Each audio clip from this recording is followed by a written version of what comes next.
Mantan mertua pamer menantu barunya yang sok kaya, kini mereka menyesal setelah tahu kebenarannya. Halo Bunda, apa kabar Bunda semuanya?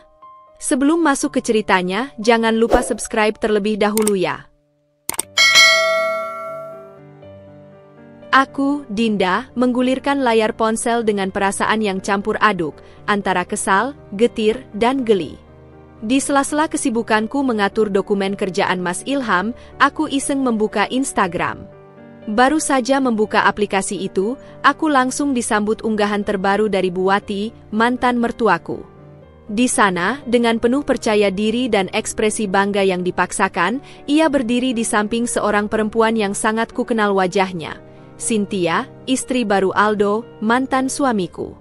Senyuman keduanya tampak begitu manis di foto itu, namun tidak bagi siapapun yang tahu betapa asam dan getir kenyataan di baliknya. Captionnya tak kalah menusuk, "Alhamdulillah, dapat menantu solehah yang sukses dan berbakti.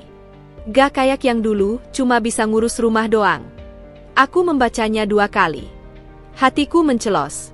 Bukan karena sakit hati semata, tapi karena rasa lelah yang selama ini kutahan kembali menyeruak. Sudah 2 tahun sejak aku resmi bercerai dengan Aldo. 2 tahun sejak aku akhirnya memberanikan diri keluar dari rumah tangga yang selama ini menjadi penjara emosional. Tapi rupanya, mereka belum juga berhenti. Masih saja merasa perlu menyudutkanku, seolah aku ini sosok yang menyedihkan, gagal, tak layak dihargai. Padahal, akulah yang dulu mengorbankan karierku, berhenti dari pekerjaan yang kucintai demi fokus pada keluarga. Akulah yang dulu membersamai Aldo dari nol, ketika ia belum punya apa-apa. Tapi semua itu tak pernah dianggap. Yang dilihat hanya apa yang terlihat di permukaan. Aku menutup ponselku dengan kasar, mencoba menahan air mata. Bukan karena aku lemah, tapi karena aku terlalu lama diam. Terlalu lama memendam rasa. Kukira waktu akan menyembuhkan semuanya, atau setidaknya membuat mereka lupa dan berhenti mengusik. Tapi rupanya, luka yang tak pernah benar-benar mereka tanggung memang mudah mereka permainkan. Bu Wati, perempuan itu tak pernah benar-benar menerimaku sejak awal. Baginya, menantu ideal adalah yang bergelimang gelar, gaji besar, dan bisa mengangkat nama keluarga. Bukan perempuan biasa sepertiku, yang hanya tahu caranya mencintai dan mengabdi. Tiba-tiba aku teringat masa-masa awal pernikahanku. Aku begitu naif, berpikir bahwa cinta cukup untuk membahagiakan rumah tangga. Tapi aku salah. Sangat salah. Tak ada yang bisa mengalahkan ambisi dan standar tinggi Bu Wati terhadap siapapun yang bersentuhan dengan keluarganya. Bahkan Aldo, putra kesayangannya, tak mampu bersikap adil padaku. Ia hanya diam saat ibunya merendahkanku di depan orang lain, hanya mengangkat bahu saat aku menangis dalam diam. Dan sekarang, mereka merayakan pernikahan barunya, mengangkat tinggi-tinggi Cynthia, dan menginjak-injak namaku untuk membuktikan betapa sukses hidup mereka sekarang. Tapi yang membuatku paling muak bukanlah foto itu. Bukan juga captionnya. Melainkan komentar-komentar para pengikut Bu Wati, keluarga jauh, tetangga, dan teman lamanya, yang ikut-ikutan mencibirku seolah mereka tahu segalanya. "Iya Bu, yang sekarang cantik dan kelihatan pinter banget." Atau, memang beda ya kalau dapat menantu yang tahu diri. Mereka tak tahu apa-apa. Mereka hanya tahu dari satu sisi. Dan satu sisi itu adalah sisi yang dengan liciknya dibentuk oleh Bu Wati dan menantu barunya. Aku ingin tertawa, tapi juga ingin menangis. Dunia maya memang tempat paling sempurna untuk menjual ilusi. Dan aku muak menjadi bahan jualannya. Aku berdiri dari kursi, menuju dapur, membuat teh hangat untuk menenangkan diri. Tapi bahkan suara air mendidih pun tak cukup untuk meredakan gejolak di hatiku. Aku tahu aku harus tenang. Mas Ilham, suamiku sekarang, selalu mengajarkan untuk menahan diri. Tak perlu membalas mereka, Din. Orang baik akan mendapat balasan baik. Fokus saja ke hidupmu sekarang, katanya. Tapi hari ini, aku merasa kesabaranku hampir habis. Aku bukan lagi Dinda yang dulu bisa diinjak diam-diam. Aku bukan lagi perempuan yang memilih diam demi menjaga keharmonisan semu. Jika mereka pikir aku akan terus membiarkan diri ini dipermalukan, mereka salah besar. Aku tak akan membalas dengan hinaan, aku akan membalas dengan kebenaran. Karena balasan terbaik adalah ketika hidupmu bersinar tanpa perlu menjatuhkan siapapun. Tapi sebelum itu, biarkan aku buka kembali lembaran masa lalu yang selama ini kututup rapat. Karena cerita ini belum selesai. Malam itu, setelah kejadian unggahan Bu Wati yang mengaduk-aduk emosiku, aku terjaga lebih lama dari biasanya. Mas Ilham sudah terlelap, wajahnya damai dalam tidur, sementara aku masih duduk bersandar di sudut ranjang, memeluk lutut dan memandangi langit-langit kamar. Tak bisa kupungkiri, kenangan itu mulai menyeruak lagi, kenangan pahit yang selama ini berusaha kutenggelamkan di dasar pikiranku. Aku selalu mencoba terlihat kuat, tersenyum dalam ketenangan, tapi di balik semua itu, ada luka-luka yang belum sepenuhnya sembuh. Aku masih ingat jelas bagaimana awal kehancuran rumah tanggaku dengan Aldo. Awalnya kami seperti pasangan muda lain yang penuh harapan. Kami menikah dengan sederhana, penuh cinta, dan impian akan masa depan yang kami bangun bersama. Tapi perlahan, impian itu mulai retak, bukan karena badai besar, melainkan oleh tusukan-tusukan kecil yang datang dari orang terdekat, ibunya sendiri, Bu Wati. Sejak awal aku menikah dengan Aldo, aku tahu aku tak pernah benar-benar diterima. Senyuman yang ia tunjukkan di depan orang lain hanya topeng. Di balik pintu rumahnya, aku adalah menantu tak berguna yang selalu salah dalam segala hal. Saat aku memutuskan berhenti bekerja, itu bukan keputusan yang mudah. Aku mencintai pekerjaanku, mencintai dinamika di kantor, dan aku bangga bisa berdiri di atas kaki sendiri. Tapi ketika Aldo mengatakan bahwa rumah tangga akan lebih tenteram jika aku fokus mengurus rumah, aku percaya padanya. Aku kira, dengan menjadi istri yang sepenuhnya mendukung dari rumah, aku bisa menjadi fondasi yang kokoh bagi keluarga kami. Tapi yang kuterima justru sebaliknya. Setiap hari, setiap waktu, aku terus dibanding-bandingkan. Menantu tetanggaku kerja di bank, gajinya 2 digit. Kamu di rumah terus bisa apa? Begitu kata Bu Wati suatu kali, saat aku bahkan belum sempat duduk setelah seharian membersihkan rumah. Yang paling menyakitkan bukan kata-kata itu, melainkan kenyataan bahwa Aldo hanya diam. Diam yang membunuh perlahan. Aku berharap ia membelaku, menunjukkan bahwa aku ini penting. Tapi ia hanya tertawa kecil, seolah semua yang dikatakan ibunya adalah hal wajar. Aku mulai mempertanyakan diriku sendiri. Apakah aku memang tak cukup? Apakah aku terlalu biasa? Lama-kelamaan, aku kehilangan rasa percaya diri. Aku mulai berhenti merawat diri, merasa tak layak, bahkan untuk bercermin. Pernikahanku berubah menjadi rutinitas kosong. Aku menyuguhkan teh setiap pagi, menyiapkan makan malam, menyambut suami dengan senyum palsu, dan menahan air mata di malam hari. Di luar, aku berpura-pura bahagia. Tapi di dalam, aku hancur perlahan. Bahkan kehamilan yang dulu sangat kudambakan pun tak cukup untuk meluluhkan hati Bu Wati. Saat aku keguguran karena kelelahan, ia hanya berkata dingin, makanya jangan manja, ibu-ibu lain juga kuat kok. Tidak ada pelukan, tidak ada pengertian, bahkan dari suamiku sendiri. Sampai akhirnya, aku sadar, hidup seperti ini bukan hidup yang pantas untuk siapapun. Aku butuh keberanian yang luar biasa untuk mengatakan pada Aldo bahwa aku ingin berpisah. Bukan karena aku tak mencintainya, tapi karena aku sudah terlalu lama tidak mencintai diriku sendiri. Perceraian itu tak berjalan dramatis. Justru sebaliknya. Begitu tenang, begitu datar, seolah aku tak pernah berarti apa-apa bagi Aldo. Ia hanya berkata, kalau itu maumu silakan. Dan aku pergi. Dengan tangan kosong, dengan hati remuk, tapi juga dengan tekad untuk memulai kembali. Kini, 2 tahun telah berlalu. Tapi rasa sakit itu sesekali masih kembali menyentuh. Seperti malam ini. Seperti unggahan itu. Seperti luka yang belum benar-benar kering, yang masih bisa perih saat disentuh. Tapi ada yang berbeda kini, aku tidak lagi hancur. Aku tidak lagi lemah. Aku mungkin menangis malam ini, tapi aku tahu besok pagi aku akan bangkit lagi. Aku punya hidup yang baru. Aku punya cinta yang sehat dan tulus. Dan yang paling penting, aku punya diriku sendiri kembali, dengan luka, dengan cerita, tapi juga dengan kekuatan yang dulu sempat hilang. Rasa penasaranku terhadap perempuan yang kini dielu-elukan sebagai menantu idaman itu tak bisa lagi kutahan. Cynthia. Nama itu terus berputar di kepalaku sejak Bu Wati mengunggah foto penuh kebanggaan bersamanya. Aku bukan tipe yang suka mencampuri urusan masa lalu, tapi kali ini berbeda. Ada sesuatu yang terasa janggal, dan naluriku sebagai perempuan, sebagai mantan istri yang terlalu lama diam, mengatakan bahwa di balik senyum manis dan penampilan elegan Cynthia, tersimpan sesuatu yang tidak beres. Aku mencoba mencari tahu lebih jauh, bukan untuk menjatuhkan, tapi karena aku butuh kebenaran. Kebenaran yang mungkin bisa menjelaskan mengapa hidupku dulu dihancurkan untuk digantikan oleh seseorang seperti dia. Kupandangi foto wajah Cynthia sekali lagi. Ada sesuatu yang terasa familiar. Wajah itu bukan wajah asing.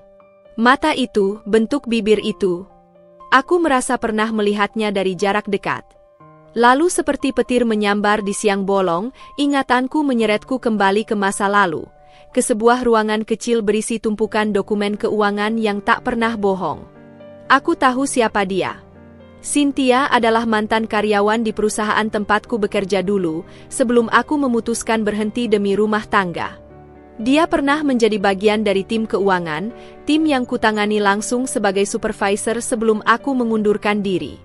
Dan yang membuat darahku mendidih, dia adalah salah satu orang yang pernah kuberi peringatan keras karena pelanggaran berat. Aku bahkan ingat malam panjang ketika aku dan tim audit menemukan bukti bahwa dia telah memalsukan laporan dan menyedot dana perusahaan secara diam-diam. Aku masih ingat ekspresi gugupnya saat kami panggil ke ruang HR.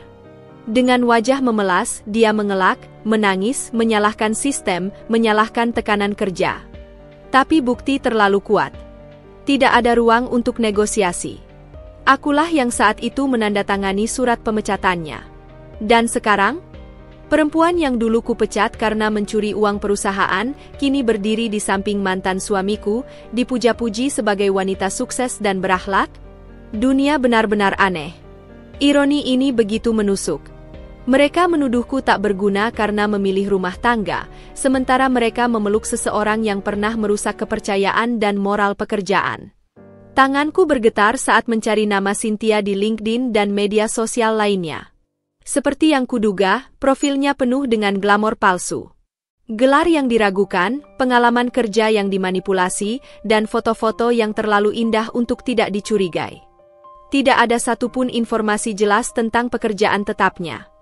Hanya keterangan samar, freelancer, konsultan, dan sejenisnya. Orang bisa bilang aku iri. Tapi ini bukan soal kecemburuan. Ini soal kejujuran. Mereka menjual cerita palsu ke dunia, menjatuhkan namaku demi mengangkat seseorang yang fondasinya penuh kebohongan. Dan dunia memakan cerita itu mentah-mentah. Kupandangi pantulan wajahku di layar ponsel. Aku bukan perempuan yang sempurna, tapi aku tak pernah hidup dengan menipu orang lain. Aku tak pernah menjatuhkan perempuan lain demi terlihat lebih baik. Aku diam selama ini, karena ku yakin hidup punya caranya sendiri untuk menunjukkan kebenaran. Tapi hari ini, untuk pertama kalinya, aku merasa, mungkin diamku terlalu panjang. Mungkin ada saatnya suara yang selama ini ku pendam perlu keluar, bukan untuk balas dendam, tapi untuk mengingatkan dunia bahwa kebenaran tidak bisa dikubur selamanya. Aku menutup ponsel dan berdiri di depan cermin. Perempuan yang kulihat di sana bukan lagi Dinda yang dulu mudah dipatahkan oleh hinaan. Aku bukan perempuan rapuh yang kehilangan arah karena ditinggalkan. Aku punya suami yang mencintaiku dengan tulus, aku punya kehidupan yang stabil, dan yang lebih penting, aku punya harga diri. Kalau kebenaran harus disampaikan, maka aku akan melakukannya dengan kepala tegak. Karena pada akhirnya, bukan aku yang harus malu. Malam itu, aku tak bisa tidur. Meski tubuhku lelah, pikiranku justru terlalu sibuk merangkai serpihan-serpihan masa lalu yang perlahan membentuk satu gambar utuh. Wajah Cynthia, dengan senyum palsunya, terus terbayang dalam benakku. Aku masih tak percaya, perempuan yang pernah membuat perusahaan kami nyaris bangkrut, kini berdiri anggun di sisi mantan suamiku, menyandang gelar menantu sukses. Dunia memang punya caranya sendiri untuk memutarbalikkan realitas, dan entah kenapa, justru orang-orang seperti Bu Wati yang tampaknya paling menikmati kebohongan itu. Ada rasa panas yang membakar dadaku. Dendam yang selama ini kutahan perlahan menyeruak ke permukaan. Selama ini aku selalu menahan diri, berusaha menjadi bijak, mencoba menjalani hidup tanpa perlu menoleh ke belakang. Tapi rasanya terlalu sulit untuk tetap diam ketika nama baikku diinjak-injak demi membangun panggung palsu untuk orang lain. Aku bukan tipe perempuan yang senang membalas dengan kekerasan atau menyebar fitnah. Tapi aku tahu satu hal. Kebenaran punya cara sendiri untuk muncul ke permukaan, dan kadang kita perlu membantunya keluar dari lumpur kebohongan. Aku duduk di meja kerja, membuka laptopku, dan mulai mengetik nama-nama yang berkaitan dengan kasus Cynthia dulu. Tak butuh waktu lama sampai kutemukan kembali laporan audit internal yang pernah kami susun, lengkap dengan bukti transfer, pemalsuan dokumen, dan kronologi kejadian. Aku masih menyimpannya dalam email pribadiku, bukan karena aku tak bisa move on, tapi karena aku tahu suatu hari mungkin semua ini akan berguna. Dan hari itu telah datang. Tanganku bergetar saat membuka folder berjudul Internal Case Confidential.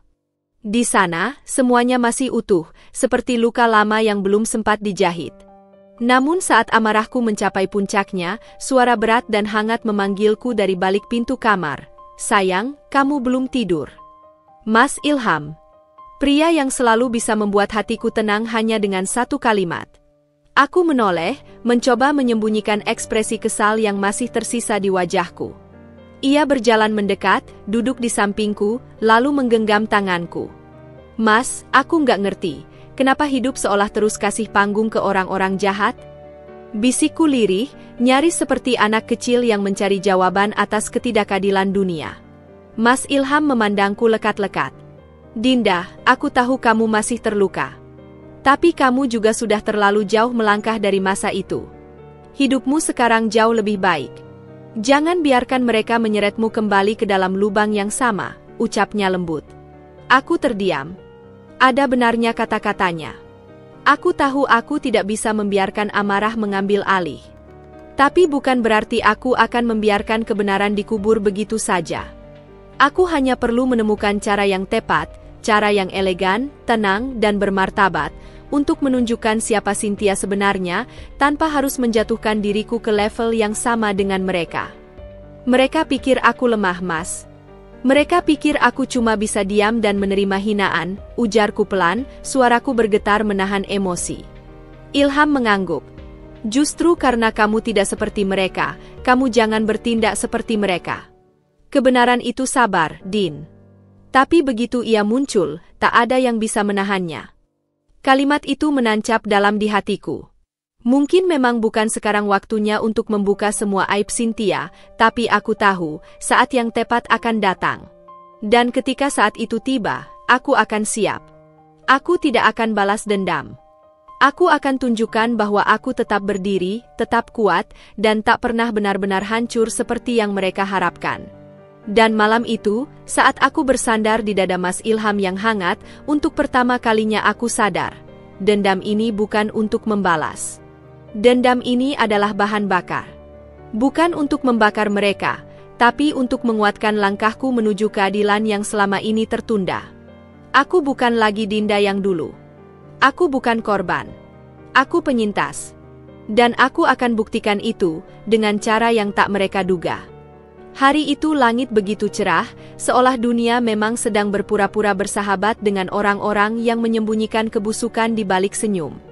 Aku sedang menikmati kopi pagi saat undangan syukuran itu muncul di grup keluarga besar Aldo, yang entah kenapa, aku masih belum dikeluarkan dari sana. Entah lupa, entah memang sengaja. Syukuran kecil-kecilan di rumah Bu Wati. Merayakan pencapaian Cynthia yang luar biasa sebagai perempuan mandiri yang menginspirasi, begitu bunyinya. Aku tersenyum tipis. Tak ada yang lebih lucu daripada seseorang yang menciptakan panggung sendiri, kemudian bersorak untuk dirinya sendiri. Aku tak merespons apa-apa. Tapi aku tahu, beberapa teman dan kenalan lamaku akan hadir di sana, termasuk beberapa rekan kerjaku dulu yang juga mengenal Cynthia. Rasa penasaran mulai menggelitik. Aku tak harus berbuat apa-apa. Dunia akan berbicara untukku pada waktunya. Dari beberapa pesan pribadi yang masuk malam harinya, aku tahu bahwa syukuran itu berlangsung meriah. Meja prasmanan penuh makanan berat, dekorasi ala acara formal, lengkap dengan banner bertuliskan, "Menantu idaman, inspirasi wanita modern." Semua yang hadir disambut dengan tawa dan pujian berlebihan dari Bu Wati. Ia sibuk bercerita ke semua tamu betapa beruntungnya mendapat menantu seperti Cynthia. Dia itu nggak cuma cantik, tapi juga mandiri. Punya banyak relasi bisnis, bisa cari uang sendiri, nggak kayak yang dulu, cuma ngabisin duit suami. Begitu cerita yang kudengar dari salah satu temanku yang diam-diam mengabarkanku lewat pesan suara, dengan nada geli. Namun, suasana perlahan berubah ketika beberapa tamu mulai iseng bertanya tentang detail pekerjaan Cynthia. Kok nggak pernah lihat LinkedIn-nya aktif ya? Dia kerja di bidang apa, Bu? Oh, freelance di mana? Proyeknya pernah dipublis nggak? Pertanyaan-pertanyaan sederhana itu, yang biasanya mudah dijawab oleh seseorang yang memang profesional, justru membuat Cynthia gelagapan. Wajahnya mulai kaku, matanya berkedip terlalu sering, dan jawabannya melantur. Kadang menyebut konsultan digital, lalu strategi bisnis, lalu industri kreatif. Tapi tidak ada satupun yang konkret. Beberapa tamu mulai saling pandang. Ada bisikan-bisikan kecil. Bu Wati, yang awalnya sangat percaya diri, mulai panik. Ia tertawa kaku, mencoba mengalihkan topik dengan mengajak para tamu makan. Tapi keraguan sudah terlanjur tumbuh. Apalagi saat seseorang dari kalangan undangan, seorang perempuan paruh baya yang merupakan teman lama dari HR tempatku dulu bekerja, menatap Cynthia tajam dan berbisik ke temannya, "Itu kan karyawan bermasalah dari kantor dulu, yang dipecat karena dana fiktif, ya?"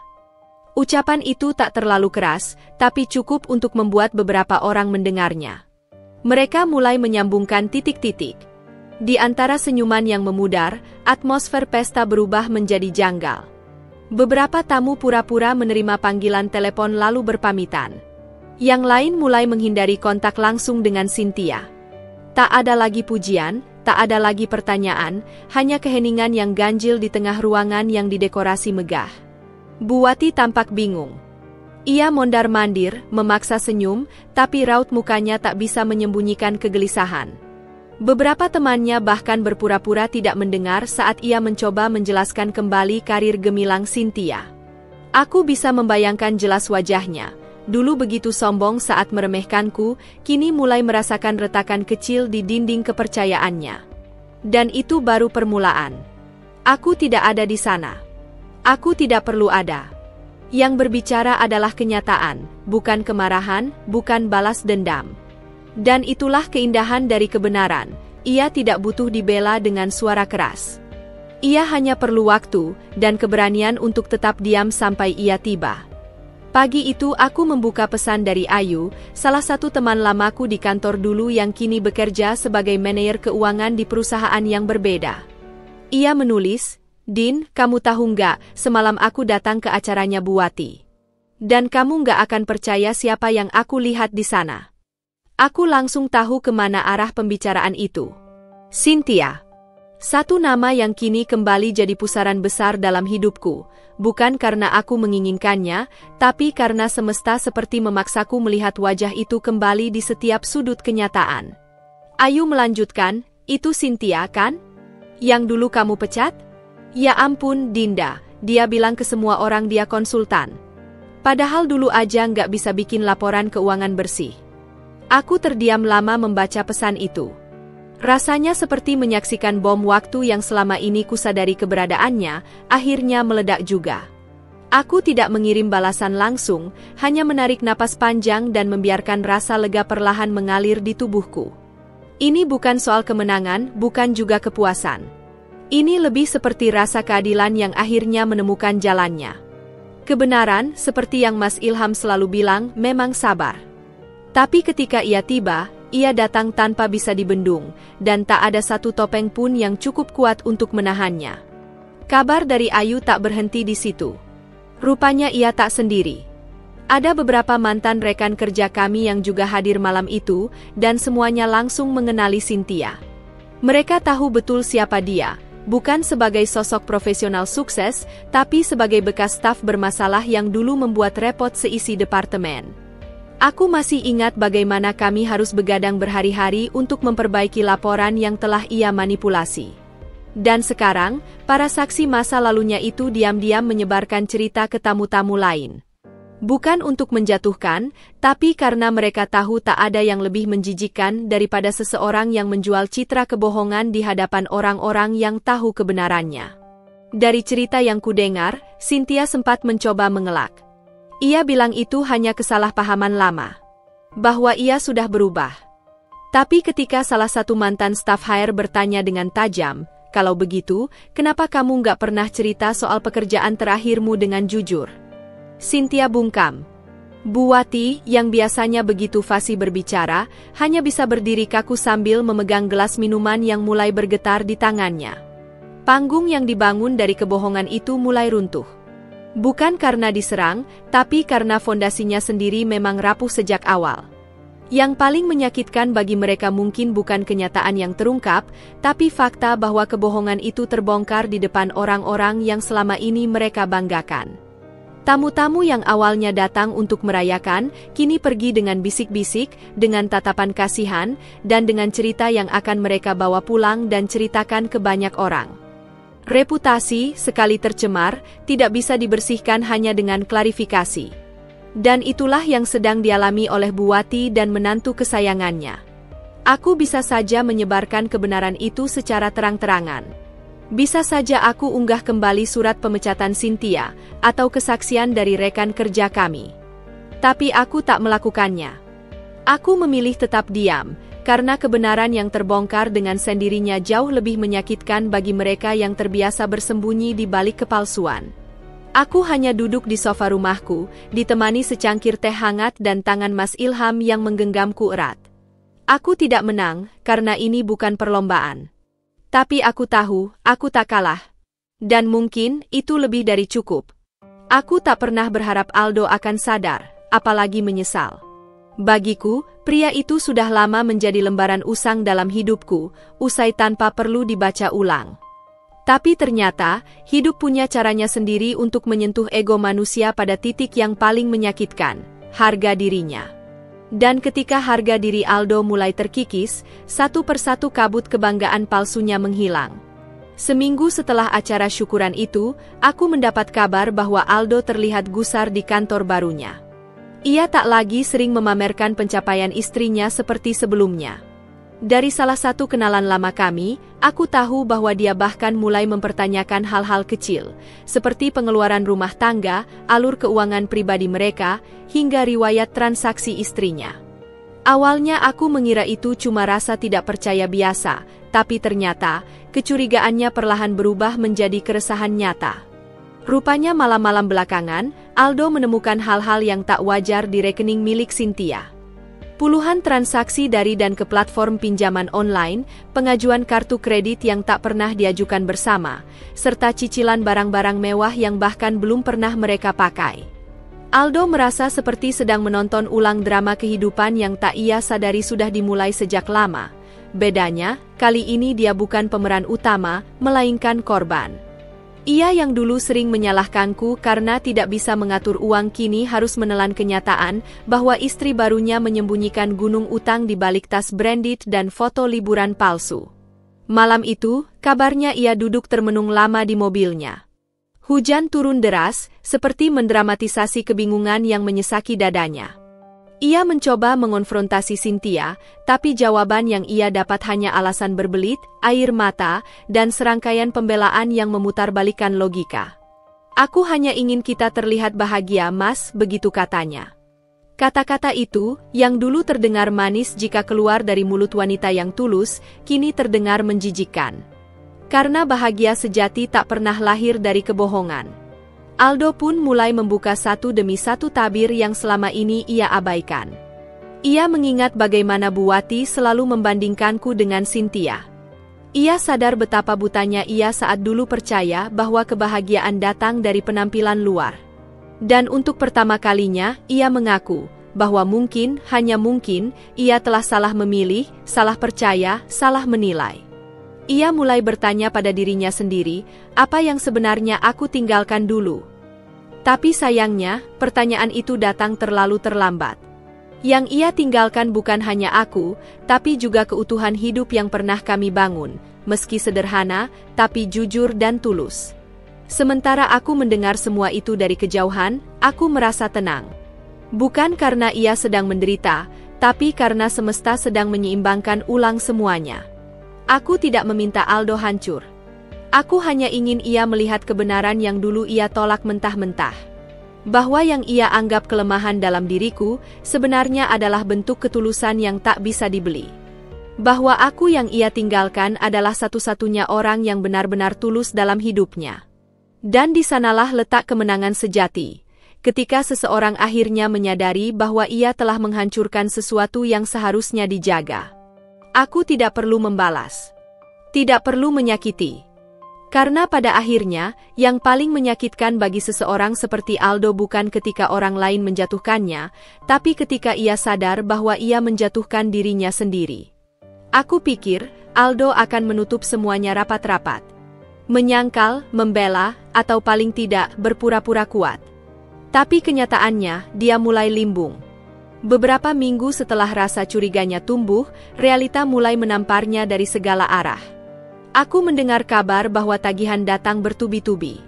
Bukan hanya dari pinjaman online, tapi juga dari kartu kredit yang digunakan Cynthia untuk membeli barang-barang mewah. Sepatu, tas, bahkan perhiasan yang tak pernah benar-benar mereka butuhkan, semua dibeli atas nama gaya hidup pasangan sukses. Tapi gaya hidup itu, seperti rumah dari kertas, akhirnya runtuh di tengah angin kenyataan. Satu persatu penagih mulai berdatangan. Telepon rumah berdering tak henti, notifikasi pembayaran gagal membanjiri ponsel mereka, dan yang paling ironis, mobil mewah yang dulu sering mereka pamerkan di media sosial, harus dijual dengan harga miring untuk menutupi sebagian utang. Aldo mencoba menyelesaikan semua secara diam-diam, tapi seperti lubang di kapal yang bocor, makin ditambal, makin banyak kebocoran baru yang muncul. Yang membuatku terkejut bukan kehancuran itu sendiri, melainkan dampaknya ke Buati. Perempuan yang selama ini bersuara paling lantang memuja-muja Cynthia, kini jatuh sakit. Benar-benar jatuh secara harfiah. Ia dilarikan ke rumah sakit karena tekanan darah tinggi, dan dokter menyarankan rawat inap karena kondisinya cukup serius. Mungkin bagi orang lain itu hanya sakit biasa, tapi aku tahu, itu akibat tekanan batin yang selama ini ia sembunyikan di balik kesombongan. Semua pujian palsu yang dulu ia lemparkan ke publik kini berbalik menjadi bumerang yang menghantam harga dirinya. Tak ada yang menjenguk banyak. Para tetangga yang dulu sering diundang syukuran tak muncul batang hidungnya. Entah karena malu, entah karena mereka diam-diam sudah tahu semuanya. Aldo panik. Ia mondar-mandir mengurus tagihan rumah sakit, sambil dikejar-kejar utang Cynthia yang belum lunas. Ia bahkan sempat menghubungi beberapa temannya untuk meminjam uang, tapi banyak yang menolak. Reputasi mereka sudah rusak. Dan siapa yang mau membantu orang yang selama ini hanya tahu memamerkan pencitraan? Sementara itu, aku dan Mas Ilham menikmati kehidupan sederhana tapi penuh kehangatan. Kami baru saja pulang dari kunjungan bisnis ke Bandung, dan ketika aku membuka Instagram, kulihat akun Buati tak lagi aktif. Postingan-postingan glamornya hilang, seolah ingin menghapus jejak masa lalu yang kini terasa memalukan. Tapi internet tidak pernah benar-benar lupa. Orang-orang tetap membicarakannya, membandingkan bagaimana mereka yang dulu tampak begitu sombong kini mulai merasakan kehidupan yang lebih keras. Aku tidak pernah membayangkan melihat Aldo sampai di titik ini. Dulu dia begitu percaya diri, berdiri di sisiku sambil merasa menjadi raja.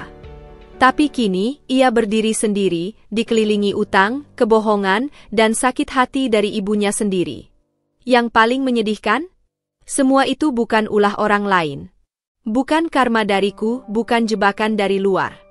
Itu semua hasil dari pilihannya sendiri. Dan disitulah keadilan menunjukkan wajahnya, bukan sebagai hukuman, tapi sebagai konsekuensi.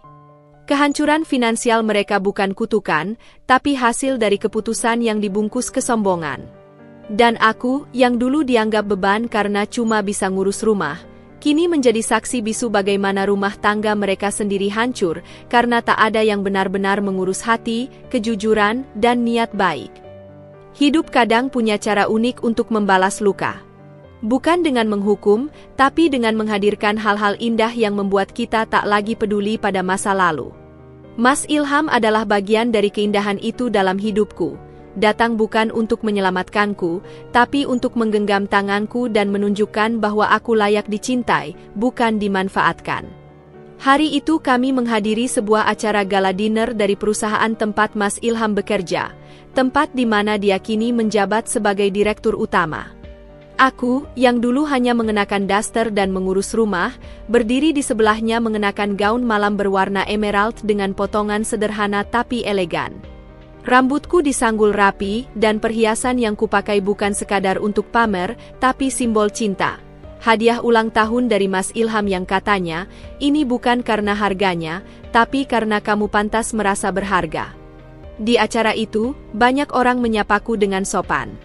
Beberapa bahkan mengira aku seorang pengusaha atau tokoh publik.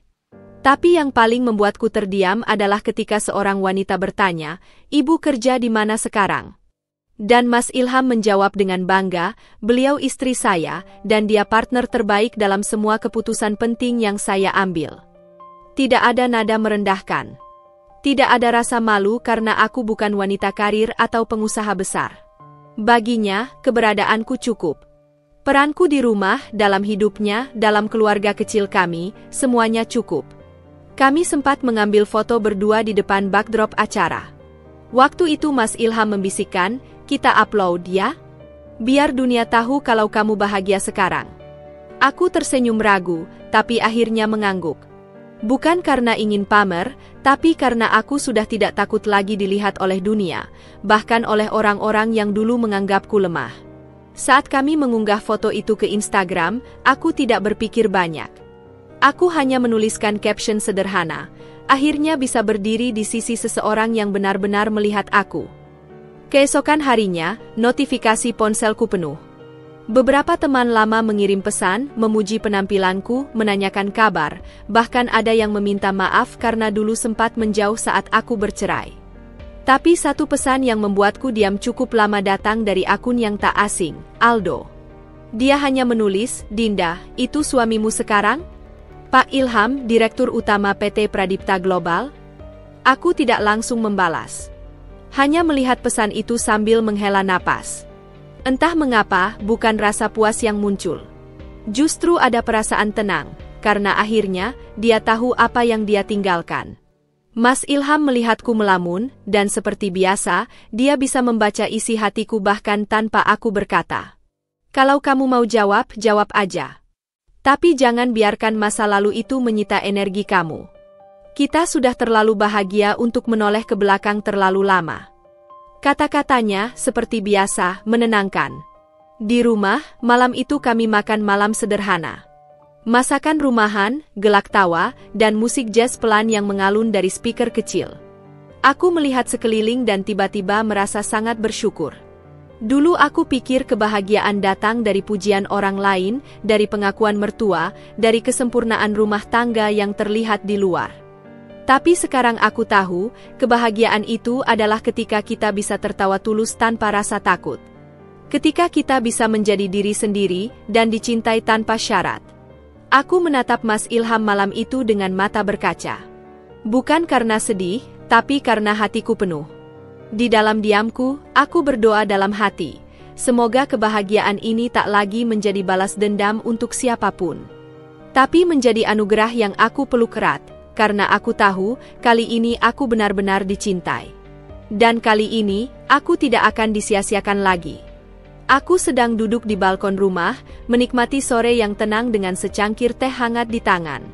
Matahari mulai merendah, mewarnai langit dengan semburat jingga yang lembut. Hari itu seharusnya seperti hari biasa, damai, hening, dan penuh syukur. Tapi lalu ponselku berdering. Nama yang muncul di layar membuat detak jantungku berhenti sejenak, Aldo. Tanganku spontan mengepal. Aku tak langsung mengangkatnya. Aku menatap layar cukup lama, mencoba membaca maksud di balik keberaniannya meneleponku setelah semua yang terjadi. Penasaran dan sedikit cemas, akhirnya kutekan tombol hijau. Halo? Suaraku terdengar pelan, tapi tenang. Suaranya di ujung sana terdengar jauh lebih lelah dari yang kuingat. Tak lagi tegas atau percaya diri seperti dulu. Dinda, maaf ganggu. Aku tahu aku nggak pantas nelpon kamu. Tapi aku cuma mau tanya satu hal. Aku terdiam. Tidak menjawab, tapi tidak juga memutus panggilan. Ilham, suami kamu, dia Ilham Prasetya kan? Direktur Utama Pradipta Global? Tanyanya akhirnya, suaranya nyaris berbisik. Seperti seseorang yang tahu jawabannya akan menyakitkan tapi tetap berharap mukjizat kecil. Aku menarik napas panjang. Jelas sekali, dia sudah mencari tahu. Atau mungkin terlalu banyak yang sudah memberitahunya. Akhirnya, aku menjawab singkat. Iya, sunyi. Di ujung sana, hanya terdengar napasnya yang berat dan kacau. Lalu kalimat berikutnya meluncur tanpa bisa ia tahan. Berarti, dari dulu kamu udah kenal dia? Kalian udah deket sejak aku dan kamu. Aku tertawa pelan, bukan karena geli, tapi karena ironis. Aldo, kamu pikir aku semurah itu? Aku kenal Mas Ilham beberapa bulan setelah kamu ceraikan aku. Saat aku lagi berjuang bangkit dari puing-puing yang kamu tinggalin. Dia datang bukan karena aku nyari pengganti, tapi karena dia ngelihat aku, yang kamu buta selama ini. Tak ada bantahan darinya. Hanya diam. Tapi aku tahu, diamnya itu lebih keras dari teriakan. Lalu, tiba-tiba dia berkata dengan suara yang nyaris hancur, aku bodoh, ya Din. Aku memejamkan mata. Aku tak pernah ingin mendengarnya hancur seperti ini. Tapi hidup memang punya cara mengajarkan kita, dan kadang pelajaran itu datang dalam bentuk kehancuran. Kamu nggak bodoh, jawabku akhirnya. Kamu cuma terlalu sombong buat lihat siapa yang benar-benar tulus di samping kamu. Kamu pikir kebahagiaan itu soal status, pujian, dan penampilan luar. Padahal, kamu buang orang yang rela ngelepas karir buat bangun rumah, cuma karena kamu pengen yang lebih berkilau. Ia menarik napas dalam, seolah menahan emosi. Aku nyesel, Din. Beneran. Kalimat itu, yang dulu kuimpikan untuk kudengar, kini tak lagi membuatku goyah. Tak ada dendam tersisa dalam dadaku. Yang ada hanya simpati dari seorang perempuan yang sudah jauh melangkah. Aku doain kamu bisa bangkit lagi, Du, kataku pelan. Tapi kali ini, jalanin hidup kamu tanpa harus nyakitin orang lain lagi. Setelah panggilan itu berakhir, aku tak menangis. Tak juga merasa puas. Yang kurasakan hanya ketenangan mendalam. Rasanya seperti meletakkan batu besar yang selama ini tak kusadari masih kugendong. Kini, batu itu telah kulepaskan. Dan aku, Dinda yang dulu terluka, kini telah menjadi wanita yang tahu persis nilainya. Aku ingat betul bagaimana dulu Buwati selalu tampil begitu percaya diri dan arogan, seolah dunia ini miliknya dan segala sesuatu harus berjalan sesuai kehendaknya. Setiap kali aku melihat postingannya di media sosial, aku bisa merasakan hawa panas kebanggaan yang ia pamerkan, seakan ingin menunjuk-nunjuk siapa yang benar dan siapa yang salah. Tapi sekarang, semua itu tinggal bayang-bayang yang perlahan pudar dan runtuh seiring waktu. Karma tidak pernah menunda terlalu lama, dan ia datang dalam wujud yang tak terduga. Buwati, yang dulu begitu sombong, kini justru terjebak dalam kesulitan yang tak mampu ia hindari. Setelah penyakitnya yang menyerang, biaya rumah sakit yang membengkak, dan tumpukan utang yang menjerat Aldo serta Cynthia, Buwati merasakan pahitnya hidup yang selama ini tak pernah ia cermati. Apa yang dulu ia abaikan, kini berbalik menjadi kenyataan yang harus ia hadapi dengan tangan kosong. Teman-teman yang dulu selalu hadir di acara syukuran atau pesta keluarga, kini menjauh satu persatu. Mereka bukan hanya lelah dengan tingkah Buwati yang tinggi hati, tapi juga merasa jijik melihat bagaimana wanita itu terus merendahkan orang lain tanpa pernah menempatkan diri pada posisi yang sama. Aku pernah mendengar, suatu sore, Buwati harus meminjam uang dari tetangga untuk membayar obat-obatan di apotek. Rasa malu yang ia rasakan, pasti tak terkira. Sebuah ironi yang sangat dalam, karena selama ini ia yang selalu menuntut rasa hormat tapi tak pernah tahu bagaimana rasanya bergantung pada belas kasihan orang lain. Yang lebih memilukan, aku tahu betapa berat hati Aldo melihat ibunya dalam kondisi seperti itu. Di satu sisi, Aldo berusaha keras menutupi semua masalah mereka agar tak sampai ke telinga orang luar, tapi di sisi lain, ia merasa bersalah karena keputusan hidupnya dan pilihan Cynthia telah membawa kehancuran ini pada orang yang paling dicintainya. Kebanggaan Buwati yang dulu menggelegak kini berubah menjadi beban yang membuatnya terpuruk. Setiap malam ia duduk termenung di kamar sempitnya, memandangi langit-langit rumah yang dulu megah, sekarang dipenuhi dengan bayang-bayang penyesalan. Ia mulai sadar bahwa selama ini kebahagiaan sejati bukan tentang pencitraan atau memamerkan keberhasilan palsu, melainkan tentang kejujuran, empati, dan rasa hormat terhadap orang lain. Namun, kesadaran itu datang terlambat. Orang-orang di sekitarnya yang dulu ia anggap sebelah mata, kini menjauh tanpa menoleh. Hutang-hutang yang menumpuk membuatnya tak mampu lagi mempertahankan gaya hidup yang selama ini ia banggakan. Bahkan, untuk hal-hal sederhana seperti membeli makanan atau membayar listrik, ia harus menghitung setiap rupiah dengan ketat, sesuatu yang dulu tak pernah ia lakukan. Meskipun begitu, aku melihat ada secercah harapan dalam dirinya. Dalam keterpurukan itu, aku tahu Buwati mulai membuka mata dan hatinya. Kadang aku mendapat pesan singkat dari seseorang yang mengabarkan bahwa Buwati mulai mengikuti pengajian kecil-kecilan di masjid dekat rumahnya, mencoba mencari ketenangan dan penebusan atas segala kesalahan masa lalu. Mungkin karma adalah guru paling keras, tapi juga paling jujur. Dan aku berharap, di balik kehancuran itu, Buwati bisa menemukan pelajaran berharga yang selama ini ia abaikan. Bukan untuk kembali menyakiti, tapi untuk belajar menjadi pribadi yang lebih baik, meskipun itu harus dimulai dari titik terendah sekalipun. Aku tidak membenci Buwati. Aku hanya ingin dia merasakan apa yang dulu dia perbuat pada orang lain, agar suatu hari nanti, ia bisa benar-benar berubah. Karena dalam hidup, tak ada kebencian yang lebih berat dari ketidaktahuan. Dan aku percaya, suatu saat, karma akan menjadi cermin yang memantulkan bukan hanya kesalahan, tapi juga kesempatan untuk memperbaiki diri. Malam itu, suasana di rumah Aldo terasa aneh. Ada kegelisahan yang tak bisa kuabaikan meskipun aku sudah lama meninggalkan kehidupan itu. Aku bisa membayangkan betapa hancurnya keadaan di dalam sana.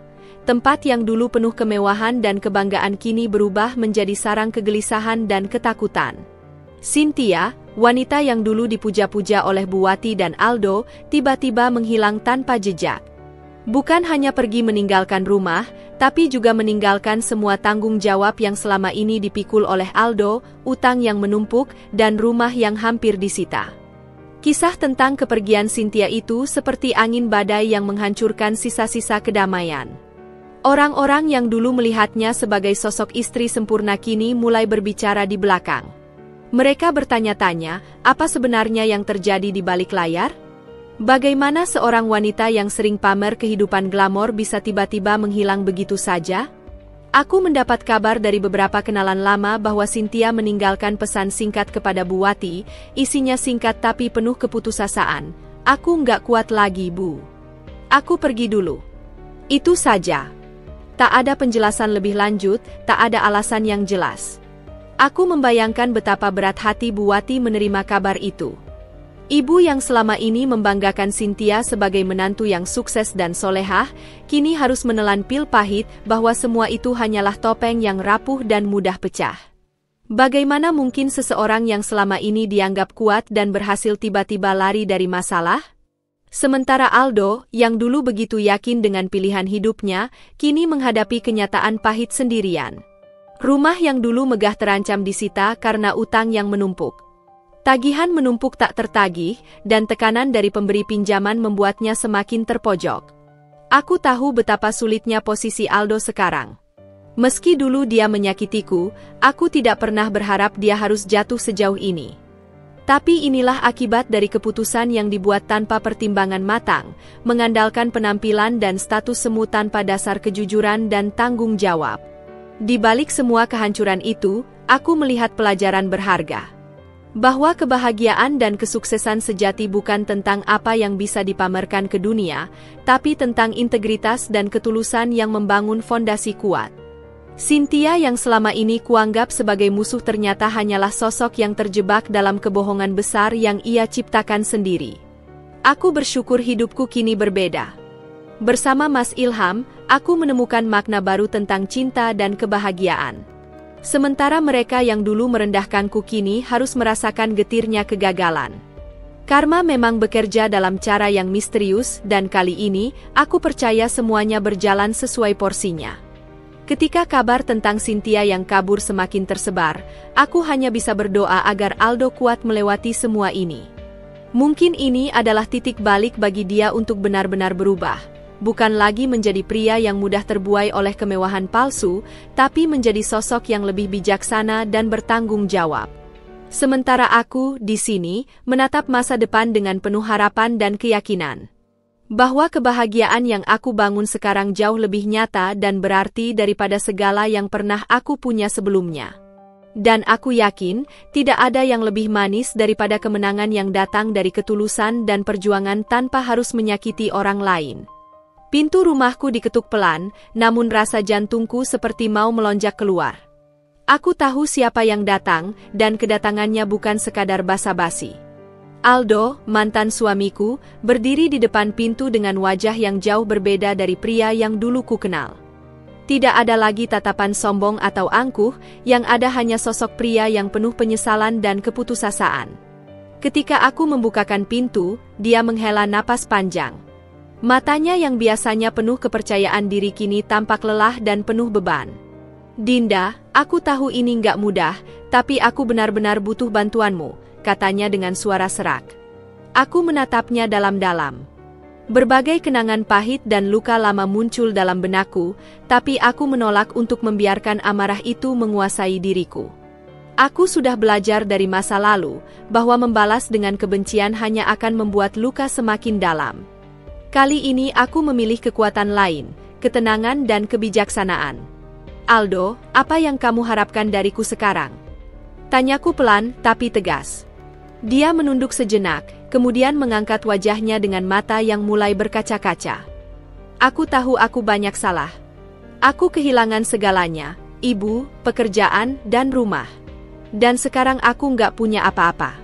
Aku dengar Mas Ilham, suamimu sekarang, adalah bos yang sukses. Aku mau memohon, bisakah kau membantuku dapat pekerjaan di perusahaannya? Aku janji akan berubah dan berusaha sebaik mungkin. Ada sebuah getaran dalam suaranya yang membuatku terenyuh, tapi aku juga sadar bahwa ini bukan hanya tentang Aldo. Ini tentang siapa aku sekarang. Wanita yang pernah terpuruk, tapi kini berdiri dengan kepala tegak. Aku menghela napas panjang. Aldo, aku nggak akan bohong. Kamu sudah banyak menyakiti aku dan keluargaku dulu. Tapi aku juga percaya pada kesempatan kedua. Kalau Mas Ilham mau memberikanmu kesempatan, aku tidak akan menghalangi. Tapi jangan pikir aku akan mudah memaafkan atau melupakan begitu saja. Dia mengangguk pelan, seperti mengerti betul beratnya konsekuensi dari masa lalu. Aku berjanji, Dinda. Aku nggak mau hidup dalam bayang-bayang kegagalan. Aku mau membuktikan kalau aku bisa menjadi pria yang lebih baik. Sementara aku menatap pria di depanku, aku merasa sesuatu yang luar biasa terjadi di dalam diriku. Bukan kebencian, bukan juga dendam, tapi rasa damai yang berasal dari kekuatan untuk melepaskan masa lalu dan membuka lembaran baru. Kalau begitu, aku akan bicara dengan Mas Ilham. Tapi ingat, Aldo, kesempatan ini bukan hadiah. Ini tanggung jawab. Kamu harus benar-benar membuktikan dirimu, kataku. Dia tersenyum tipis, dan aku bisa melihat secercah harapan yang dulu telah lama hilang. Terima kasih, Dinda. Aku nggak akan sia-siakan ini. Saat Aldo pergi, aku menutup pintu dengan perasaan campur aduk. Aku tahu jalan di depan akan sulit, tapi aku juga yakin bahwa setiap orang berhak mendapatkan kesempatan untuk berubah. Dan aku, Dinda, sudah siap melangkah maju, menjadi wanita yang tidak hanya kuat, tapi juga bijaksana dalam menghadapi masa lalu dan membangun masa depan. Hari itu terasa begitu istimewa, bukan hanya karena kami merayakan ulang tahun pernikahan kami, tapi juga karena aku merasakan kedamaian yang selama ini kurindukan. Bersama Mas Ilham, aku menemukan makna kebahagiaan yang selama ini hanya menjadi bayangan dalam hidupku. Aku dan Mas Ilham duduk berdampingan di sebuah restoran mewah, tempat kami pertama kali bertemu. Lampu-lampu temaram yang menghiasi ruangan menciptakan suasana hangat dan intim. Aku menatap wajahnya yang penuh perhatian dan kasih sayang, dan aku tahu, disinilah aku seharusnya berada, bersama pria yang benar-benar menghargai dan mencintaiku apa adanya. Perjalanan hidup kami tidak selalu mulus. Aku ingat bagaimana dulu aku sering merasa hancur dan sendirian setelah perceraianku dengan Aldo, dihantui oleh hinaan Buwati dan bayang-bayang masa lalu yang menyakitkan. Tapi Mas Ilham hadir sebagai penyelamat, bukan hanya dengan kata-kata manis, tapi dengan ketulusan dan kesabaran yang tiada tara. "Kamu tahu, Dinda," ucap Mas Ilham sambil menggenggam tanganku, "aku bangga pada kamu. Kamu sudah melewati banyak hal dan tetap berdiri tegak. Itu yang membuat aku semakin yakin bahwa kamu adalah wanita yang luar biasa." Aku tersenyum, mata kami bertemu, dan dalam keheningan itu, aku merasakan ikatan yang lebih kuat daripada sebelumnya. Kebahagiaan sejati bagiku bukan hanya tentang kemewahan atau status sosial, tapi tentang rasa diterima dan dihargai. Bersama Mas Ilham, aku bebas menjadi diriku sendiri tanpa harus takut dihakimi. Kami berbincang tentang masa depan, impian, dan harapan yang ingin kami wujudkan bersama. Aku membayangkan sebuah kehidupan di mana aku dan Mas Ilham saling mendukung dalam setiap langkah, menghadapi tantangan bersama, dan merayakan setiap kemenangan, sekecil apapun itu. Di tengah tawa dan cerita yang kami bagi, aku menyadari bahwa kebahagiaan ini adalah hadiah terindah setelah segala luka dan penderitaan yang pernah aku alami. Aku merasa bersyukur karena tak menyerah pada hidup dan terus berusaha untuk menjadi lebih baik. Saat malam semakin larut, aku memandang bintang-bintang di langit dan berbisik dalam hati, ini baru permulaan. Aku siap menjalani hidup dengan penuh cinta dan kebahagiaan, tanpa bayang-bayang masa lalu. Kebahagiaan sejati memang tidak datang dalam bentuk yang megah dan berlebihan.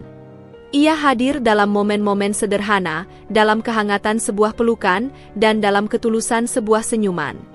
Dan aku, Dinda, akhirnya menemukan kebahagiaan itu, di sisi pria yang mencintaiku bukan karena aku sempurna, tapi karena aku adalah aku.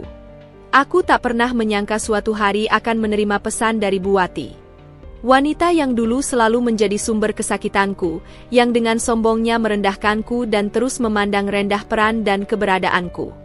Pesan itu muncul begitu saja di layar ponselku, sederhana tapi penuh makna. Sebuah permintaan maaf yang tulus dan berat. "Dinda, aku tahu aku telah menyakitimu selama ini. Aku menyesal atas semua kata-kata dan tindakan yang membuat hidupmu sulit. Aku ingin meminta maaf sungguh," begitu isi pesannya. Hatiku berkecamuk saat membaca kata-kata itu. Setelah bertahun-tahun berjuang melewati luka yang dia buat, aku kini dihadapkan pada kenyataan bahwa manusia bisa berubah, bahkan yang paling sulit sekalipun. Tapi perubahan itu bukan sesuatu yang bisa aku terima begitu saja. Aku duduk sejenak, membiarkan perasaan itu mengalir. Ada rasa lega karena akhirnya Buwati mengakui kesalahannya, tapi ada juga rasa was-was yang dalam. Apakah ini benar-benar permintaan maaf atau hanya upaya untuk membersihkan nama? Namun, aku tahu satu hal. Aku bukan lagi wanita yang dulu mudah terluka dan terseret oleh kata-kata orang lain. Aku sudah belajar untuk menjadi kuat, untuk berdiri sendiri tanpa bergantung pada pengakuan dari mereka yang dulu menyakitiku. Aku membalas pesannya dengan kalimat sederhana tapi penuh arti, "Terima kasih atas permintaan maafmu, Buwati. Aku memaafkanmu, tapi itu tidak berarti aku akan memberikan kesempatan kedua untuk hal-hal yang sama terjadi lagi. Aku sudah memilih jalanku sendiri." Pesan itu menjadi batas yang jelas antara masa lalu yang penuh luka dan masa depan yang penuh harapan. Aku ingin menjalani hidup dengan damai, tanpa dendam atau kebencian yang terus membebani hati. Beberapa hari setelah itu, aku mendengar kabar bahwa Buwati mulai mencoba memperbaiki hubungannya dengan orang-orang di sekitarnya. Ia tak lagi menunjukkan sikap sombong dan mulai belajar untuk rendah hati. Meski jalannya masih panjang, aku percaya setiap perubahan kecil adalah langkah besar menuju kehidupan yang lebih baik. Melihat perubahan Buwati membuatku merenung lebih dalam tentang arti pengampunan. Terkadang, memaafkan bukan tentang mereka yang menyakiti kita, tapi tentang membebaskan diri kita sendiri dari beban masa lalu. Aku merasa ringan karena aku telah memilih untuk melepaskan. Kini aku tahu, kebahagiaan dan kedamaian yang sejati datang dari hati yang lapang, yang mampu melihat manusia lain sebagai makhluk yang bisa salah dan belajar untuk berubah. Aku berharap Bu Wati menemukan kedamaian itu dalam dirinya, sebagaimana aku telah menemukannya dalam perjalanan hidupku sendiri. Dan aku yakin dari pengalaman pahit ini, kami berdua akan menjadi versi terbaik dari diri kami, lebih bijak, lebih kuat, dan lebih penuh kasih. Kehidupan Aldo pun kini semakin berubah menjadi sebuah kisah pilu yang tak pernah kubayangkan akan terjadi secepat ini. Dari pria yang selalu merasa superior dan penuh kendali, dia kini menjadi sosok yang rapuh dan terpuruk, bergulat dengan kenyataan pahit yang selama ini dihindarinya. Setelah Cynthia menghilang, meninggalkan utang yang menumpuk dan rumah yang nyaris disita, Aldo berusaha keras untuk mempertahankan sisa-sisa kehidupannya. Namun, segala usaha itu tampak sia-sia. Tagihan-tagihan yang tak kunjung lunas, tekanan dari pemberi pinjaman, dan kerugian finansial yang terus bertambah membuatnya semakin terjepit. Aku mendengar dari beberapa kenalan bahwa Aldo mulai kehilangan pekerjaan satu demi satu. Reputasinya yang dulu bersinar kini memudar karena berita tentang masalah keuangannya menyebar. Pria yang dulu dengan bangga memamerkan gaya hidup mewahnya kini harus rela bekerja serabutan demi menutupi kebutuhan sehari-hari. Tidak hanya kehilangan materi, Aldo juga kehilangan harga diri. Setiap langkahnya kini diwarnai oleh rasa malu dan penyesalan yang mendalam. Aku membayangkan betapa beratnya beban itu di pundaknya, berhadapan dengan kenyataan bahwa semua yang dulu ia genggam erat kini lepas dari genggaman. Aku tidak bisa memungkiri bahwa ada rasa lega yang muncul dalam diriku. Namun, rasa itu bukanlah kebencian, melainkan pengakuan atas keadilan yang berjalan. Karma memang nyata, dan kali ini Aldo harus merasakan pahitnya konsekuensi dari pilihan hidupnya yang selama ini sembrono. Di sisi lain, aku merasa bersyukur atas kehidupan baruku. Bersama Mas Ilham, aku merasakan kedamaian dan kebahagiaan yang dulu hanya bisa aku impikan. Aku sadar bahwa kekuatan sejati bukan berasal dari kekayaan atau status, tapi dari kemampuan untuk bangkit dan terus berjuang meski menghadapi segala rintangan. Meskipun Aldo kini dalam keadaan yang sulit, aku tetap mendoakan agar dia menemukan jalan keluar dan mampu memperbaiki hidupnya. Aku percaya setiap manusia berhak mendapat kesempatan untuk berubah dan menebus kesalahan. Namun, aku juga tahu bahwa aku harus menjaga jarak demi melindungi hatiku sendiri. Masa lalu adalah pelajaran, bukan tempat untuk kembali. Aku memilih untuk melangkah maju, meninggalkan segala luka dan kekecewaan di belakang. Melihat Aldo yang bangkrut bukan hanya tentang melihat kehancuran seseorang, tapi juga tentang menyadari betapa pentingnya ketulusan, tanggung jawab, dan penghargaan terhadap orang lain. Aku berharap kisah ini menjadi pengingat bagi siapa saja bahwa hidup yang dibangun di atas kebohongan dan kesombongan tidak akan bertahan lama.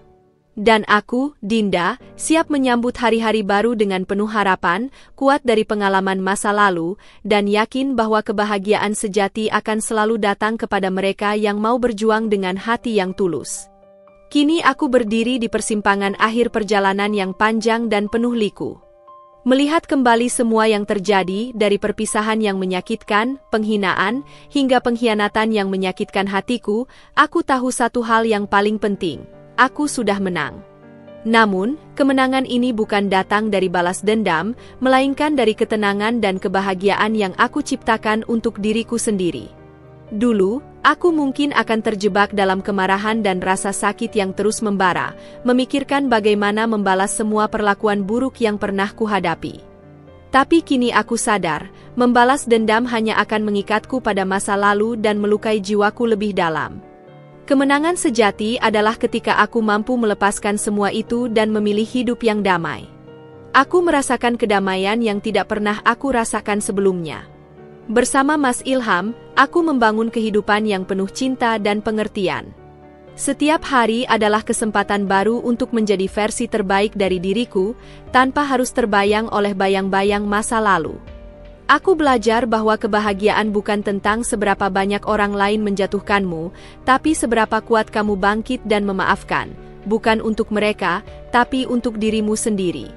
Melihat Aldo dan Bu Wati yang kini menghadapi konsekuensi dari pilihan mereka, aku tidak merasa senang atau puas. Aku hanya merasa lega karena keadilan telah berjalan, memberi pelajaran bagi mereka dan untukku sendiri. Karma yang kupercayai bukan hukuman, melainkan proses alamiah yang mengembalikan segala sesuatu pada tempatnya. Kebahagiaan sejati datang ketika aku bisa memaafkan tanpa harus melupakan, ketika aku mampu melangkah maju tanpa membawa beban dendam. Aku tahu hidup ini terlalu singkat untuk dihabiskan dengan kebencian dan kemarahan. Aku memilih cinta, pengampunan, dan kebijaksanaan.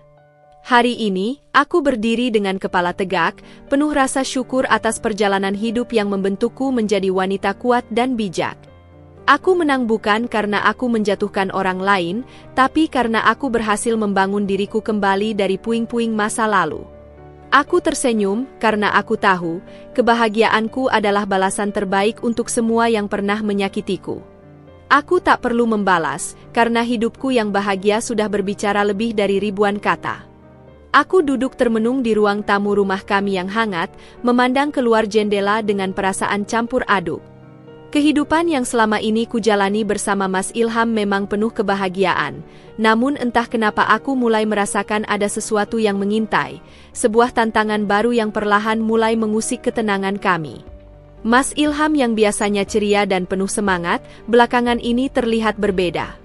Ia semakin sering pulang larut malam, dan saat aku bertanya, jawabannya selalu samar dan terkesan menghindar.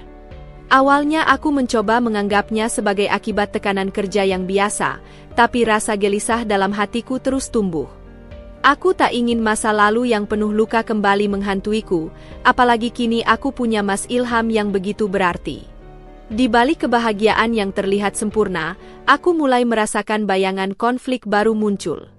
Aku mendapat kabar dari seorang teman lama bahwa perusahaan tempat Mas Ilham bekerja sedang mengalami masalah besar, kasus internal yang bisa berdampak pada karir dan reputasi Mas Ilham. Rasanya seperti deja vu, melihat orang yang kucintai berada di tengah badai masalah, persis seperti yang dulu aku alami. Aku tahu, di balik sosok kuat Mas Ilham, ada tekanan yang tak ia ungkapkan. Aku ingin menjadi tempatnya bersandar, tapi terkadang aku takut jika bebanku justru menambah berat hidupnya. Aku mencoba menguatkan diri, berusaha untuk memahami dan mendukung tanpa bertanya terlalu banyak. Namun, di dalam hatiku, aku berjanji akan menghadapi masalah ini bersama-sama, apapun risikonya. Suatu malam, saat kami duduk berdua, aku akhirnya memberanikan diri membuka pembicaraan. Mas, aku tahu ada sesuatu yang sedang kamu hadapi. Aku ingin kita jujur satu sama lain. Aku di sini bukan hanya sebagai istri, tapi juga sebagai teman hidupmu. Matanya yang biasanya penuh semangat kini tampak redup, namun ada kelegaan tersirat saat ia mengangguk. Ia mulai bercerita tentang tekanan di kantor, konflik yang mengancam posisinya, dan bagaimana ia takut kehilangan semuanya, termasuk kepercayaan dari orang-orang yang ia sayangi. Mendengar itu, aku menyadari bahwa hidup tidak pernah lepas dari ujian. Bahagia memang indah, tapi kebahagiaan sejati justru diuji saat badai datang menghadang. Aku tahu, ini adalah babak baru dalam hidup kami, tantangan yang harus kami lewati bersama, dengan kekuatan cinta dan keyakinan yang tak tergoyahkan. Aku memegang tangannya erat, berkata dengan suara yang penuh keyakinan, kita akan lalui ini bersama, Mas. Aku percaya pada kamu, dan aku yakin kita bisa melewati semua ini. Di saat itu, aku tahu bahwa kebahagiaan kami bukanlah tanpa celah, tapi justru karena kami berani menghadapi ketidaksempurnaan dan berjuang bersama. Aku siap menjalani babak baru ini, dengan segala tantangan dan harapan yang ada, karena aku percaya, bersama Mas Ilham, aku bisa menaklukkan apapun. Malam itu menjadi titik balik bagi kami, aku dan Mas Ilham. Setelah segala ketegangan dan kekhawatiran yang mengendap selama berminggu-minggu, kami mulai membuka lembaran baru yang penuh kejujuran dan kebersamaan. Aku tahu, masalah yang dihadapi Mas Ilham bukanlah perkara mudah, bukan hanya soal tekanan pekerjaan, tapi juga soal integritas dan kepercayaan yang sedang diuji.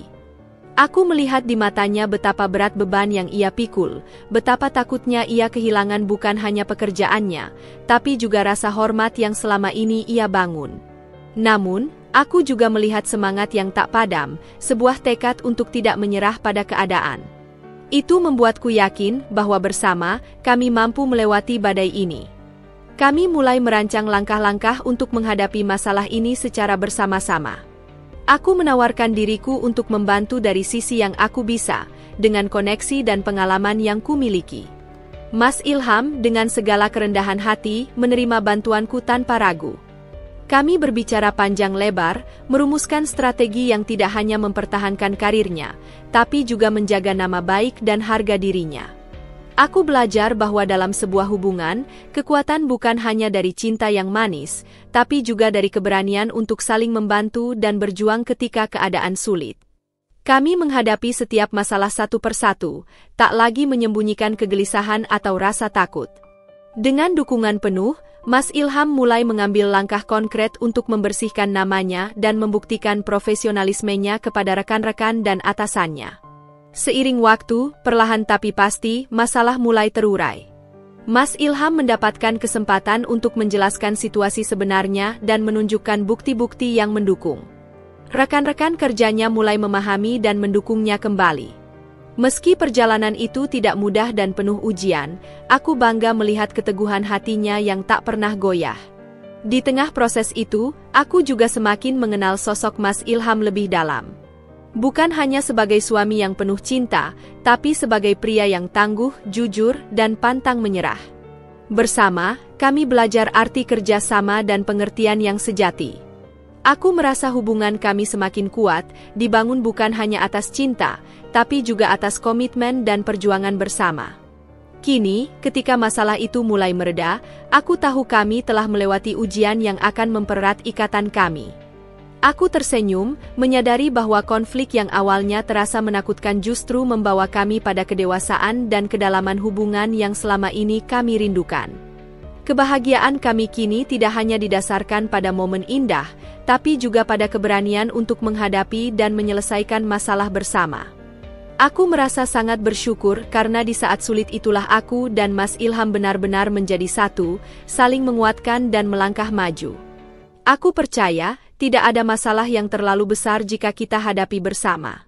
Dan aku yakin, dengan kekuatan cinta dan kesetiaan, apapun rintangan akan menjadi pelajaran berharga yang memperkaya perjalanan hidup kami. Setelah melewati badai yang mengguncang kehidupan kami, aku merasa ada kedamaian yang baru tumbuh di dalam hati. Hari-hari yang penuh ketegangan dan kecemasan kini mulai berganti dengan harapan dan semangat yang membara. Aku dan Mas Ilham sama-sama belajar bahwa hidup ini bukan hanya tentang menghindari masalah, tapi tentang bagaimana kita berdiri tegak dan berjuang bersama ketika masalah itu datang. Setiap pagi, aku bangun dengan rasa syukur yang dalam. Melihat Mas Ilham yang tersenyum hangat di sampingku menjadi pengingat bahwa kebahagiaan itu nyata dan bisa diraih dengan usaha serta doa yang tulus. Aku tahu, perjalanan kami masih panjang, tapi kini aku yakin kami siap menghadapi apapun yang akan datang. Kami mulai merancang impian baru bersama, bukan sekadar mimpi kosong, tapi rencana nyata yang akan kami wujudkan dengan kerja keras dan kepercayaan. Aku ingin membangun bukan hanya rumah tangga yang bahagia, tapi juga masa depan yang kokoh, di mana cinta dan pengertian menjadi fondasi utama. Aku juga semakin memahami bahwa kebahagiaan bukan sesuatu yang datang dari luar, tapi lahir dari dalam diri. Dari cara aku menerima diri sendiri, dari bagaimana aku belajar memaafkan masa lalu, dan dari bagaimana aku memilih untuk terus melangkah tanpa membiarkan bayang-bayang luka lama menghalangi jalanku. Mas Ilham dan aku sering duduk bersama di sore hari, berbincang tentang segala hal, dari hal-hal kecil yang menyenangkan hingga rencana besar yang kami impikan.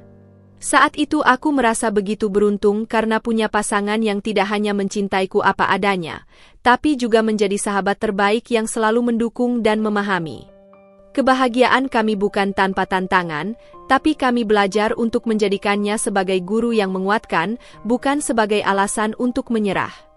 Aku tahu, selama kami bersama dan saling mendukung, tidak ada yang tidak bisa kami lalui. Hari ini, aku menatap masa depan dengan penuh keyakinan. Aku tahu akan ada hari-hari sulit yang mungkin datang, tapi aku juga tahu kami punya kekuatan untuk menghadapinya. Aku siap menyambut hari baru dengan hati terbuka, pikiran jernih, dan semangat yang tak pernah padam. Aku percaya, kebahagiaan sejati adalah perjalanan panjang yang dipenuhi dengan cinta, pengorbanan, dan kepercayaan. Dan aku bersyukur, karena aku tidak harus menjalani perjalanan itu sendiri. Bersama Mas Ilham, aku siap menulis bab-bab baru dalam hidup kami, bab-bab yang penuh dengan harapan, keberanian, dan cinta yang tak pernah pudar. Kini, aku berdiri di ujung sebuah perjalanan yang panjang dan penuh liku, namun dengan hati yang tenang dan jiwa yang kuat. Semua yang pernah kulalui, dari luka, pengkhianatan, hingga perjuangan membangun kembali hidup, telah membentuk diriku menjadi wanita yang lebih bijak dan tegar. Bersama Mas Ilham, aku menemukan arti sebenarnya dari cinta dan kebahagiaan. Bukan sekadar perasaan yang manis, tapi sebuah komitmen untuk saling mendukung, menerima kekurangan, dan tumbuh bersama. Aku belajar bahwa hidup tidak selalu berjalan sesuai rencana, dan terkadang kita harus menghadapi kegelapan sebelum bisa menikmati cahaya. Namun, dengan keberanian dan kepercayaan, setiap ujian bisa menjadi batu pijakan menuju versi terbaik dari diri kita. Aku tidak lagi takut pada masa lalu, karena aku tahu siapa aku sekarang, seorang wanita yang berani berdiri sendiri, sekaligus mampu membuka hatinya untuk kebahagiaan baru. Hari ini, aku memilih untuk menutup bab lama dengan penuh syukur dan membuka lembaran baru dengan harapan yang tulus. Aku tak perlu membalas dendam atau menyimpan luka, karena kebahagiaan yang kutemukan adalah balasan terindah yang bisa kuraih. Memandang ke depan, aku tahu bahwa perjalanan masih panjang. Akan ada tantangan dan rintangan yang menanti, tapi aku yakin, selama aku berjalan bersama Mas Ilham, aku tidak pernah sendiri. Bersama dia, aku siap menghadapi segala yang datang, dan terus menulis kisah hidup kami dengan tinta cinta, kesetiaan, dan kebijaksanaan. Inilah akhir yang sebenarnya adalah awal dari kehidupan yang lebih bermakna, penuh harapan, dan kebahagiaan sejati. Aku tersenyum dan dalam hati aku berbisik, aku siap.